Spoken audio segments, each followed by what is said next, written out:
بسم اللہ الرحمن الرحیم۔ السلام علیکم زینب ٹی وی کے ناظرین، آج کے درس حدیث میں خوش آمدید۔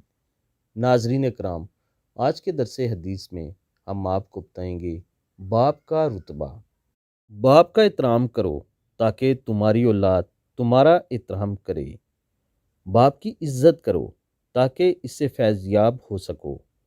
باپ کا حکم مانو تاکہ خوشحال ہو سکو۔ باپ کی سختی برداشت کرو تاکہ باکمال ہو سکو۔ باپ کی باتیں غور سے سنو، دوسروں کی نہ سننی پڑے۔ باپ کے سامنے اونچا نہ بولو ورنہ اللہ تم کو نیچا کر دے گا۔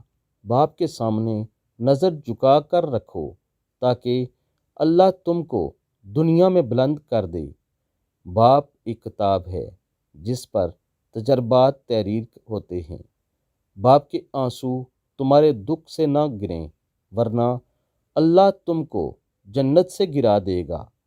باپ ایک مقدس محافظ ہے جو ساری زندگی خاندان کی نگرانی کرتا ہے۔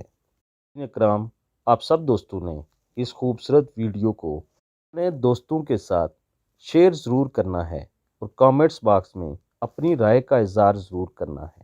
اللہ تعالیٰ سے دعا ہے اللہ تعالیٰ آپ سب کو اجر عظیم عطا فرمائے، آمین ثم